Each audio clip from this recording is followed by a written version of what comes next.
हमारे सूरज के अंदर एक ब्लैक होल मौजूद है जिससे सूरज को एनर्जी मिल रही है। ये मैं नहीं कह रही, बल्कि ऐसा इस रिसर्च पेपर में लिखा हुआ है जिसका नाम है is there a black hole in the centre of the sun, जिसे लिखा है Matthew E Kaplan, L P Bellinger और एंड्रयू डी सेंट्रेली ने। आखिर इन तीनों ने ऐसा क्यों कहा? साइंटिस्ट के मुताबिक हमारे सूरज का जो साइज और ल्यूमिनोसिटी है, उनके मुताबिक सूरज से न्यूट्रिनो पार्टिकल्स निकलने चाहिए। उस हिसाब से बहुत कम न्यूट्रिनो पार्टिकल्स ऑब्जर्व किए गए हैं, जो बहुत ज्यादा अजीब बात है। इसे साइंटिस्ट ने एक प्रॉब्लम कहा। इसे नाम दिया गया the solar neutrino problem. Scientist का कहना है कि अगर सूरज के अंदर कोई ब्लैक होल मौजूद है तो उससे ये प्रॉब्लम आसानी से हल हो सकती है, लेकिन कैसे? इसके बारे में जानने से पहले हम हॉकिंग स्टार के बारे में जानते हैं। हॉकिंग स्टार्स ऐसे स्टार्स होते हैं जिनके बिल्कुल सेंटर में एक जिंदा ब्लैक होल होता है। इस स्टार को उस ब्लैक होल की वजह से सेम वही एनर्जी मिलती है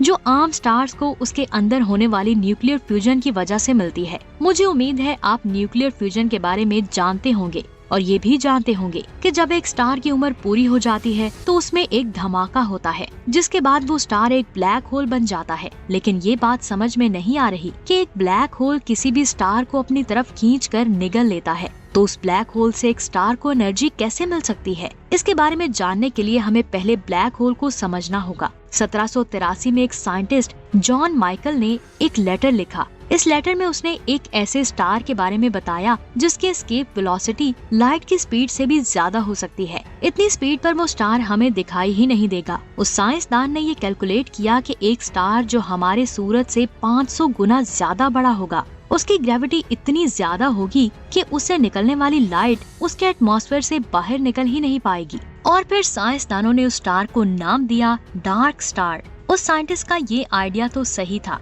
लेकिन वो एक पॉइंट पर गलत था। 1905 में आइंस्टाइन ने अपनी थ्योरी ऑफ रिलेटिविटी में बताया कि वैक्यूम में लाइट की स्पीड बिल्कुल कांस्टेंट होती है, इसीलिए हम लाइट की स्पीड के जरिए किसी भी स्टार को मेजर नहीं कर सकते। और उस साइंटिस्ट ने एक स्टार के साइज को लाइट की स्पीड से मेजर करने की कोशिश की, जिसकी वजह से उसका आइडिया फेल हो गया। लेकिन उसकी थ्योरी से साइंसदान सोचने लगे कि अगर कायनात में ऐसा स्टार हुआ तो वो दिखाई नहीं देगा, क्योंकि लाइट उससे बाहर निकल ही नहीं पाएगी। अब यहाँ एक सवाल आता है। साइंटिस्ट का कहना है कि लाइट के पार्टिकल्स का मैस नहीं होता, तो ग्रेविटी लाइट को कैसे अपनी तरफ खींचती है? 1915 में आइंस्टाइन ने अपनी थ्योरी ऑफ रिलेटिविटी में बताया कि ग्रेविटी कोई फोर्स है ही नहीं। आइंस्टाइन के मुताबिक ग्रेविटी स्पेस टाइप फैब्रिक का एक कर्व है। जब कोई चीज उस बेंड में जाती है तो वो बेंड की वजह से मुड़ जाती है, इवन लाइट भी। इसीलिए जब किसी भी चीज की लाइट किसी बहुत बड़े ऑब्जेक्ट के पीछे से आती है तो वो हमें थोड़ी बहुत बिगड़ती हुई दिखाई देती है। यहाँ तक तो हमें पता चल गया कि लाइट ग्रेविटी के कर्व की वजह से बेंड हो सकती है। अगर कोई चीज बहुत ज्यादा बड़ी हो कि उसका स्पेस फैब्रिक कर्व बहुत ज्यादा हो जाए तो लाइट उस चीज से नहीं निकल सकती। 20वीं सदी के आगाज में ऐसे ऑब्जेक्ट्स को ग्रेविटेशनली कोलैप्स्ड ऑब्जेक्ट्स का नाम दिया गया। ब्लैक होल की डिस्कवरी के बाद इसे 3 कैटेगरीज में डिवाइड किया गया। Number 1 stellar mass black hole, number 2 intermediate black hole और आखिर में है सुपर मैसिव ब्लैक होल, जिनके मैस के डिफरेंस को आप स्क्रीन पर देख सकते हो। साइंटिस्ट का कहना है कि हमारी कायनात में इन तीनों ब्लैक होल्स के अलावा 4th टाइप का ब्लैक होल भी हो सकता है। ऐसे ब्लैक होल्स पूरी कायनात में हर जगह मौजूद हो सकते हैं। अगर ऐसे ब्लैक होल्स का साइज एक टॉम के बराबर हो तो उनका मैस एक एस्ट्रॉइड के बराबर हो सकता है। ऐसे ब्लैक होल्स को नाम दिया गया प्राइमोर्डियल ब्लैक होल्स का। इन ब्लैक होल्स का कॉन्सेप्ट दिया था स्टीफन हॉकिंग ने। इसके अलावा 2 और साइंटिस्ट ने प्राइमोर्डियल ब्लैक होल्स की फॉर्मेशन के बारे में अपनी थ्योरीज दी थी। 1963 में जेल्डोविक और नोविकॉक ने कायनात के आगाज में बने इस ब्लैक होल को डार्क मैटर का एक अहम कंपोनेंट होने की एक थ्योरी दी। नॉर्मल ब्लैक होल की फॉर्मेशन एक स्टार की फॉर्मेशन के बाद होती है। वहीं साइंटिस्ट के मुताबिक इनकी फॉर्मेशन किसी स्टार के खत्म होने के बाद नहीं हुई, बल्कि इनकी फॉर्मेशन कायनात के आगाज में ही हो गई थी। जब कायनात फैली तो ये ब्लैक होल भी हमसे दूर होते गए और आज ये हमसे इतनी ज्यादा दूर हैं कि हम कभी भी इनको देख नहीं सकते। इन ब्लैक होल्स का मैस एक छोटे से क्लिप के वेट से 10,000 गुना कम हो सकता है और कुछ ब्लैक होल्स का मैस सूरज के मैस से 1,00,000 गुना ज्यादा भी हो सकता है। यानी साइंटिस्ट के हिसाब से इनका साइज एक जैसा नहीं है। कुछ का साइज बड़ा और कुछ का साइज छोटा हो सकता है। प्राइमोर्डियल ब्लैक होल्स के बारे में इतना कुछ जानने के बाद अब बात करते हैं कि क्या सच में हमारे सूरज के अंदर ब्लैक होल्स मौजूद हैं। सबसे पहले 1970 में स्टीफन हॉकिंग ने ऐसे स्टार्स के होने की बात कही थी जिसके अंदर एक प्राइमोर्डियल ब्लैक होल हो सकता है। जिन स्टार्स के अंदर कोई ब्लैक होल हो उसे हॉकिंग स्टार कहा जाता है। उस वक्त 1970 में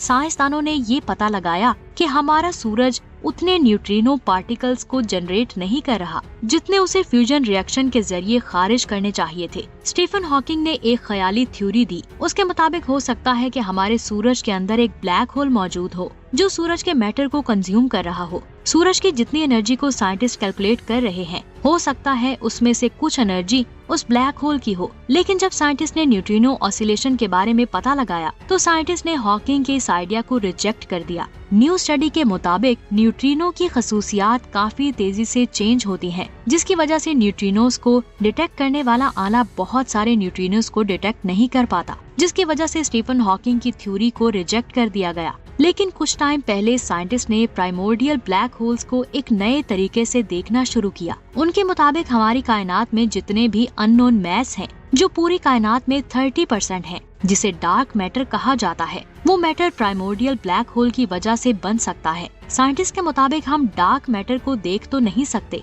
लेकिन उसके असर को महसूस कर सकते हैं। फिलहाल हम कह सकते हैं कि किसी ब्लैक होल का किसी स्टार की कोर में मौजूद होना एक ख्याल से ज्यादा कुछ नहीं है। यानी हमारे सूरज के अंदर कोई भी ब्लैक होल नहीं है। ये कुछ साइंटिस्ट का जस्ट ख्याल है। हो सकता है कि कायनात में किसी स्टार के अंदर कोई ब्लैक होल मौजूद हो। ये कायनात अल्लाह ने बनाई है, वो जो चाहे कर सकता है। इसके बाद अब इस तस्वीर को देखें। इसमें भी एक पत्थर नजर आ रहा होगा जिसकी शेप एक पिरामिड के जैसी है। अगर आप इस पत्थर को ध्यान से देखेंगे तो आपको इस पत्थर में कुछ डॉट्स नजर आएंगे। असल में ये डॉट्स लेजर के हैं। रोवर ने इस पर लेजर मारकर इस पत्थर की केमिकल कॉम्पोजिशन को स्टडी किया था। जब साइंसदानों ने इस केमिकल कॉम्पोजिशन को स्टडी किया तो उनके होश उड़ गए, क्योंकि इस पत्थर की केमिकल कॉम्पोजिशन जमीन पर मौजूद पत्थर की केमिकल कॉम्पोजिशन से काफी मैच हो रही थी। इसके बाद रोवर ने वहाँ की मिट्टी को उठाकर एक सैंपल ट्यूब में डाला। इस तस्वीर में आप साफ साफ देख सकते हैं कि रोवर मिट्टी को ट्यूब में डाल रहा है। मिट्टी को कैप्सूल ट्यूब में डालने के बाद इसने इसे जमीन पर फेंक दिया। आने वाले वक्त में नासा मार्स पर एक मिशन भेजेगा जो इन ट्यूब्स को जमीन पर भेजेगा ताकि साइंसदान वहाँ की मिट्टी को अच्छी तरह टेस्ट कर सके। जब ये रोवर मिट्टी को कैप्सूल में डाल रहा था तब इसकी नजर एक चमकती हुई चीज पर पड़ती है जिसे आप इस तस्वीर में देख सकते हैं। जब उसे ध्यान से देखा गया तो साइंसदानों को लगा कि शायद ये लैंडिंग के दौरान इस रोवर से गिरने वाला प्लास्टिक का कोई टुकड़ा हो। तो दोस्तों ये थी आज की शानदार वीडियो। आपको कैसी लगी नीचे कमेंट्स करके जरूर बताएं। वीडियो अच्छी लगी तो लाइक और शेयर लाजमी करें। मिलते हैं एक और शानदार वीडियो में। अपना बहुत सारा ख्याल रखें। अल्लाह हाफिज।